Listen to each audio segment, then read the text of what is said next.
Bien, vamos a comenzar la clase de biología número 2 para 10º grado. El tema que vamos a tratar son las leyes de la herencia. Primero vamos a hacer un repaso del concepto de genética. La genética es la ciencia que se ocupa del estudio de la herencia biológica y de los mecanismos que rigen la transmisión de los caracteres hereditarios de generación en generación, o sea, de padres a hijos.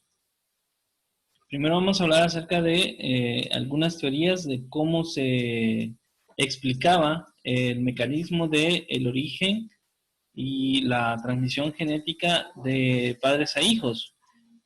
Primero vamos a hablar acerca de la teoría de la pangénesis, que es la teoría defendida por los antiguos filósofos griegos como Aristóteles, según la cual cada órgano es estructura del cuerpo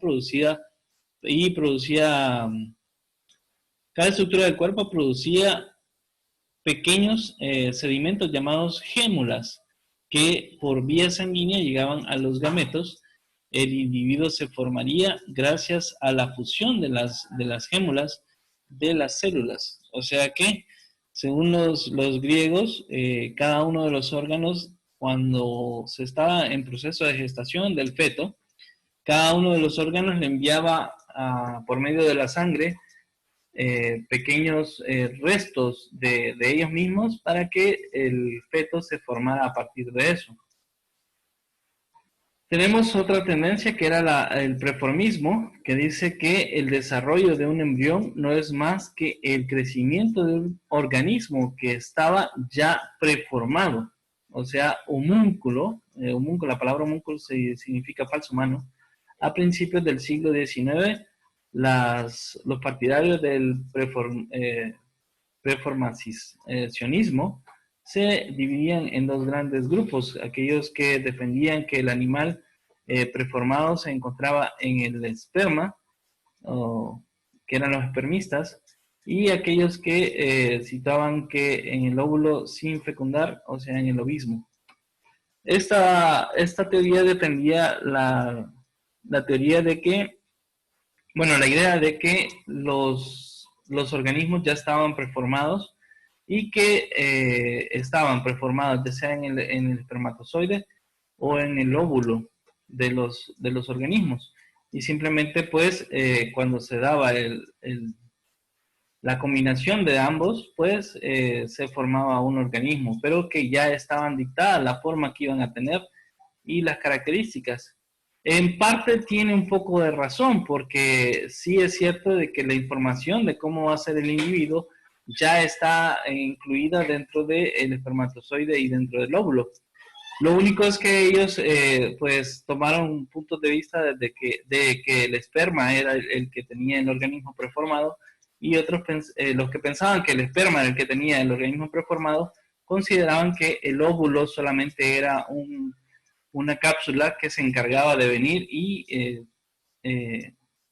habilitar el desarrollo del organismo preformado en el esperma. Y los que apoyaban el ovismo, pues, tenían la teoría contraria. Decían que el organismo preformado ya estaba en el óvulo y que el espermatozoide, pues, solo era el detonante para que el organismo, pues, empezara a formarse.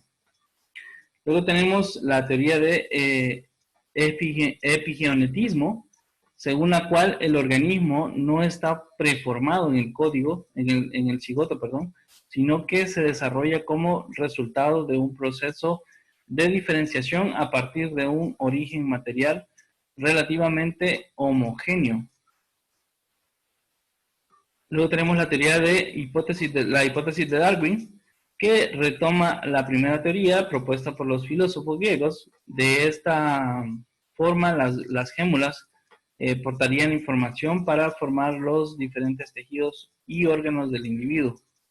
Y está la herencia por mezcla, que está, pues, de acuerdo con este concepto, cuando se combinan los óvulos y el espermatozoide, los gametos se produce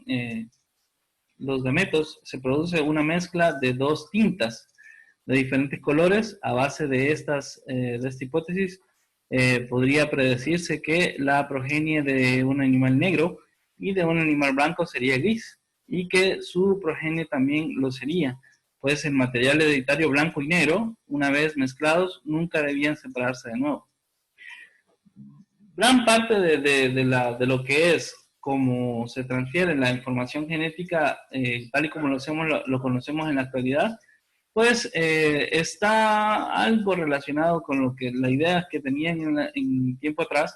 Lo único es que no se tenía el equipo tan avanzado que se tiene en la actualidad como para saber que realmente la información genética, pues, que son todo lo que está relacionado con las características de un ser vivo, pues está incluido en lo que es el material genético y los cromosomas. De esta manera, pues ellos no tenían la posibilidad de saber esa información, pero tenían teorías que se acercaban bastante a lo que es la teoría actual que tenemos sobre cómo se transmite el material genético a las progenies. Los experimentos de Mendel demuestran que la herencia se transmite por elementos particulados, no herencia de mezclas, y sigue normas estadísticas sencillas. Aunque no conocía el microscopio ni las cromosomas, realizó los primeros descubrimientos genéticos fundando las bases de la genética. Por eso es que a ese señor Mendel, Gregor Mendel, se le considera como el padre de la genética debido a estos hallazgos que él propuso en su tiempo, que fue algo muy avanzado para la época, teniendo en cuenta de que no tenía el equipo adecuado para llevar a cabo una investigación más concreta. Pero sus experimentos realmente fueron muy acertados y las leyes de Mendel pues se conservan hasta la actualidad y todavía son aplicables. Luego vamos a hablar acerca de algunos conceptos generales, primero acerca de lo que es la genética y lo relacionado con la genética. Primero vamos a hablar acerca de genética mendeliana, que esto es el estudio de la herencia de los caracteres mediante experimentos de reproducción con análisis de la descendencia. Que estos son, de esto vamos a hacer algunos ejercicios que están relacionados con el cuadrito de PubMed. Luego tenemos el concepto de gen. Es un fragmento de ADN, excepto en algunos virus que es ARN, que lleva la información para una determinada proteína, o sea, un carácter. Ahora, un carácter, cada una de las características morfológicas o fisiológicas que nos permiten distinguir un individuo de otro. Por ejemplo, el color de ojos, tipo de pelo, altura, peso, forma de los dedos, forma de la piel, forma de los ojos, forma de la boca, forma del pelo, tipo de color de pelo, etcétera, etcétera, etcétera. Un alelo es cada una de las diferentes formas que puede representar un gen. Los alelos se representan con letras mayúsculas para alelos dominantes y minúsculas para alelos recesivos. Luego tenemos locus. El locus es el lugar que ocupa un gen en un cromosoma. Luego vamos a ver la estructura de un cromosoma para que ustedes logren observar a qué se refiere esto del locus. Y luego tenemos haploide, que esto es un concepto, ya lo manejamos. Haploide dice que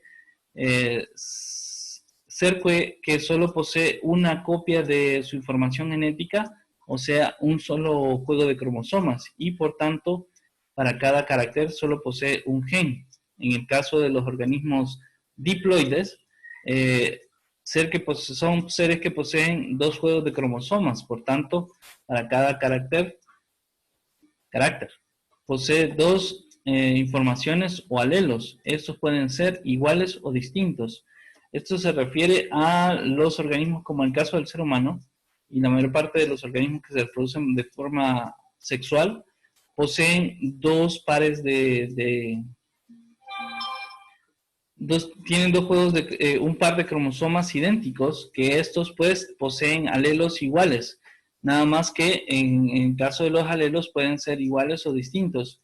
O sea que para un color de ojos puede tener dos genes o dos alelos en los cuales pues se pueden expresar diferentes tipos de colores de ojo o diferentes formas de color de ojo, diferente forma de boca, etcétera. Pero de esto solamente uno se va a expresar, que eso es con respecto a la dominancia y la recesividad. Ahora vamos a ver hemocigoto o raza pura. Cuando hablamos de un homocigoto, estamos hablando de organismos que son puros, o sea, que tienen genes idénticos y ambos o son dominantes o son recesivos. Son individuos que para un carácter presentan los dos alelos iguales, o sea, dominantes o recesivos. Un heterocigoto o híbrido es un individuo que para un carácter posee los dos alelos diferentes, o sea que uno puede ser dominante y el otro recesivo. Ahora, cuando hablamos de genotipo, estamos hablando del conjunto de genes que presenta un organismo, normalmente referido a un carácter o caracteres concretos. Ahora, cuando hablamos de fenotipo, estamos hablando del conjunto de caracteres observables, o sea, estamos hablando de la forma que los genes, la combinación de los genes, pues da a un organismo. En un organismo depende del genotipo y de la acción ambiental para que se muestre un fenotipo determinado. Recuerden que no solamente los genes están relacionados con cómo se expresa la característica física de un organismo, sino que también el ambiente. El ambiente también determina la forma que va a tener el organismo. Para el caso, veamos, los seres humanos, todos somos seres humanos, pero si nos comparamos nosotros los latinos, por ejemplo, nos comparamos con un asiático, vamos a ver que ellos tienen características diferentes, aunque tenemos el mismo código genético. Genéticamente estamos hechos de la misma forma, pero ellos tienen forma física diferente. Igual si nos comparamos nosotros con una persona que vive en los polos, vamos a ver que esas personas son un poco más gruesas, los huesos son más gruesos y son muy pequeños. Entonces, el ambiente también determina las condiciones que puede tener la forma física de un organismo, dependiendo de las condiciones. En el caso de nosotros, aquí en la parte ecuatorial, deberíamos de ser personas altas, la mayoría, debido a que en esta zona donde estamos nosotros, la fuerza de gravedad es un poco menor que en los polos, lo que haría que la gente fuera un poco más alta. La gente que está más cerca de los polos tiende a ser un poco más baja, o por lo menos que nace cerca de los polos tiende a ser un poco más baja, debido a que la fuerza de gravedad pues es un poco mayor. Entonces eso comprime su columna y también hace que sus huesos sean más robustos. Bien, retrocruzamiento o cruzamiento de prueba consiste en un cruzamiento con hemocigótico, un intercruzamiento con hemocigótico recesivo, y se realiza en casos de herencia dominante para averiguar si hay un individuo de fenotipo dominante, es híbrido o de raza pura. Estos son para hacer casos de prueba donde no se sabe si el individuo tiene genes dominantes o genes recesivos.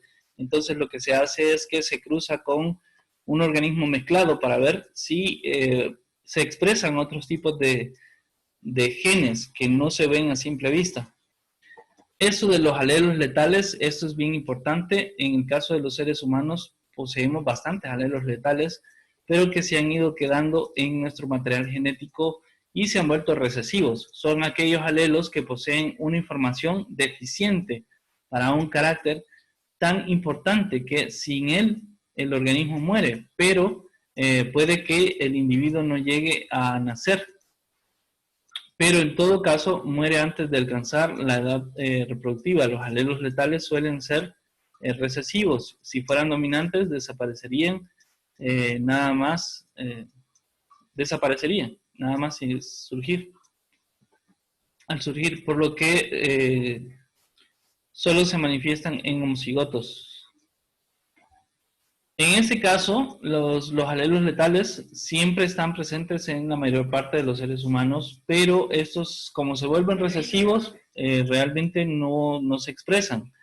Pero en el caso, hay algunos que en algunas descendencias se pueden expresar y esos niños terminan muriendo antes de llegar a su madurez reproductiva.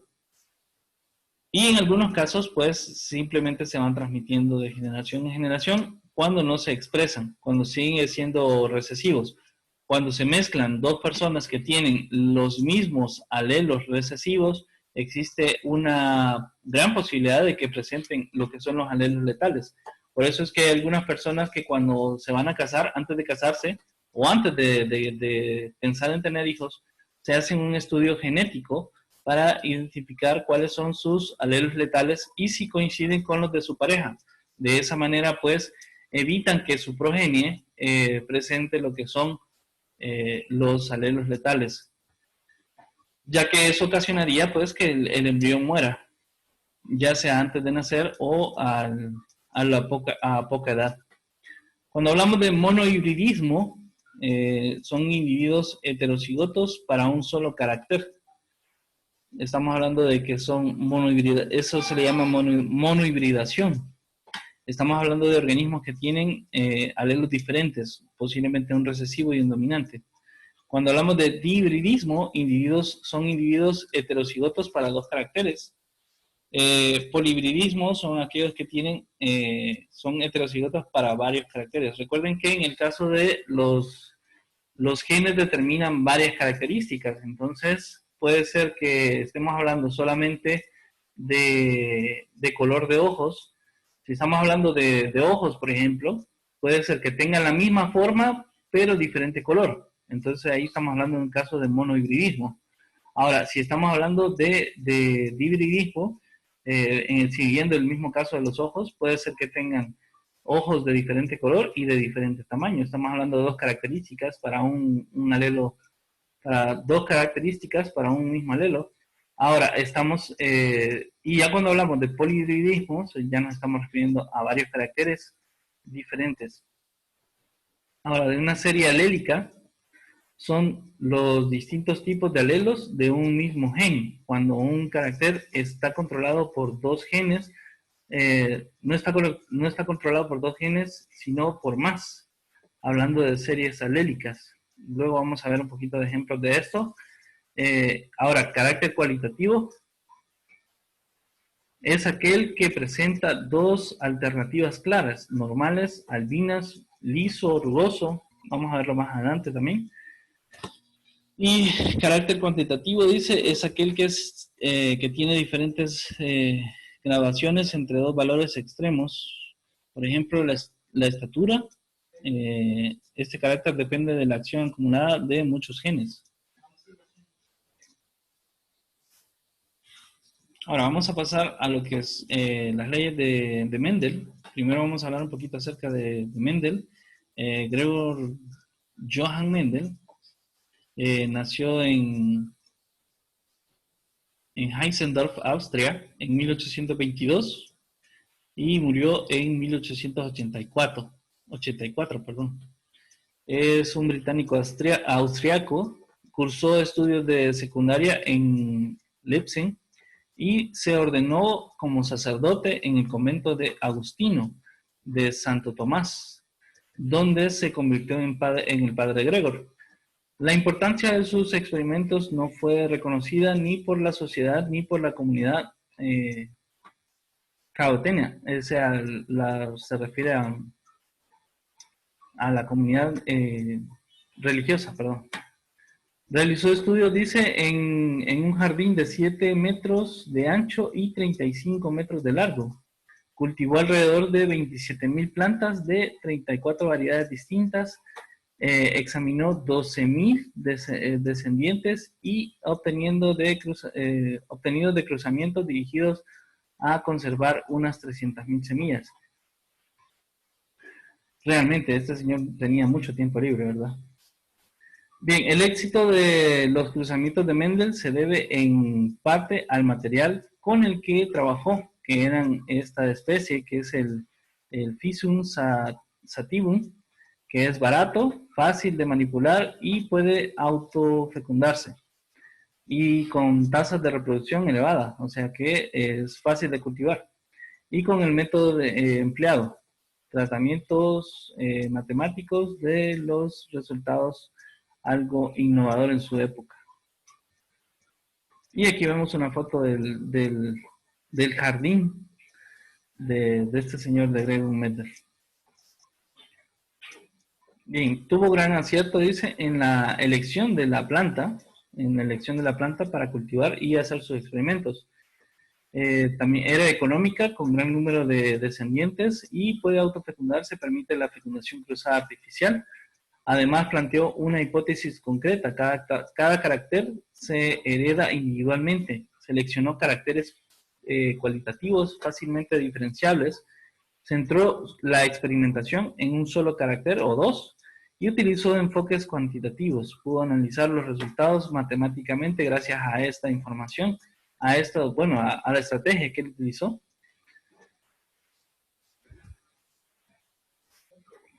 Bien, Mendel publicó, dice, sus experimentos con guisantes en 1865 y 1866.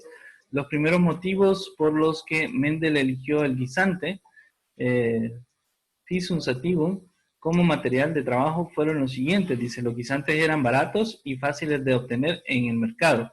Ocupaban poco espacio y tenían un tiempo de generación relativamente corto. Producían muchos descendientes. Existían variedades diferentes que mostraban distintos color, forma, tamaño, etc.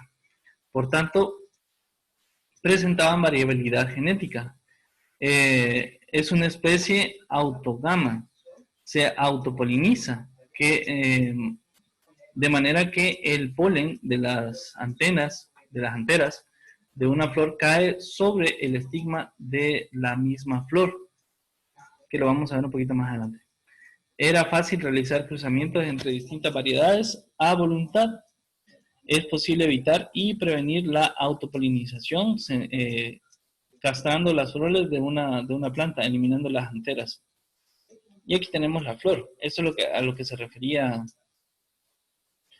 el dato de que se puede autopolinizar. Si ven ustedes, las anteras, que son esta parte donde está el polen, están curvadas hacia adentro. Eso promueve que cuando hay viento, entonces el polen se desprende y cae adentro del estigma, que es aquí donde están los óvulos. De esa manera, pues se puede autofecundar. Por eso es que utilizó este tipo de planta. Dice, aquí se puede ver en detalle la flor de la planta de guisantes cortada de forma transversal para ver su interior. El ovario es el estilo y el estigma. Constituyen el gineceo o pistilo, parte femenina de la flor, que es toda esta zona de acá que vemos acá. Y los estambres, que es la parte masculina, que es esto que vemos acá, y estas líneas que vemos acá, son la parte masculina. En esta parte es donde se encuentran, pues, las anteras, que son las que se encargan de producir lo que es el polen. El conjunto de estambres, dice, recibe el nombre de androceo. ¿Preguntas hasta el momento, gente? No. Bien, aquí vemos un poco el método de cruzamiento empleado por Mendel, donde él venía y le cortaba las anteras a lo que era la la flor de la planta, para evitar que ésta se autopolinizara. Y venía y recogía con un pincel lo que eran los granitos de polen de otra planta, para así polinizar manualmente la otra flor. De esta manera, pues, se hacían los cruces entre las plantas. Aquí vemos un cruce, de hecho, los primeros cruces que hizo, que combinó dos especies. Vemos aquí que esta tiene flor oscura y esta flor blanca, y los resultados fueron que todas las plantas tenían flores oscuras. Entonces, posterior a esto, hizo otro cruzamiento con estas especies y los resultados fueron diferentes. Lo que le dio la idea a Mendel de que los caracteres se compartían, pero se compartían uno de esta planta y otro de esta planta, y de esa manera, pues, era la única posibilidad de cómo era posible de que al combinarse dos de estas plantas salieran plantas blancas y plantas con flores oscuras. Dice, el guisante era fácil de realizar cruzamientos entre distintas variedades a voluntad. Es posible evitar y prevenir la autopolinización castrando las flores de una planta, eliminando las anteras, como decía. Y aquí vemos algunos de los experimentos que hizo Mendel con respecto a las plantas de guisantes. Vemos que utilizar razas puras de cada uno de los caracteres seleccionados, que eran las razas con las que se trabajó inicialmente. Luego cruzar dos razas puras para ver cuál era el resultado. Luego la autofecundación, que eran plantas de la familia de la filial 1 y la segunda filial 2, y repitió este proceso muchas veces hasta llegar a sus conclusiones, que las conclusiones a las cuales llegó, pues las vamos a ver en la próxima clase, que ya serían las leyes propias de la teoría de Mendel. ¿Alguna consulta, muchachos, hasta el momento? No, profe. No, bueno, nos vamos a quedar aquí porque se nos acabó el tiempo. Entonces, hasta la próxima clase. Pasen buen día.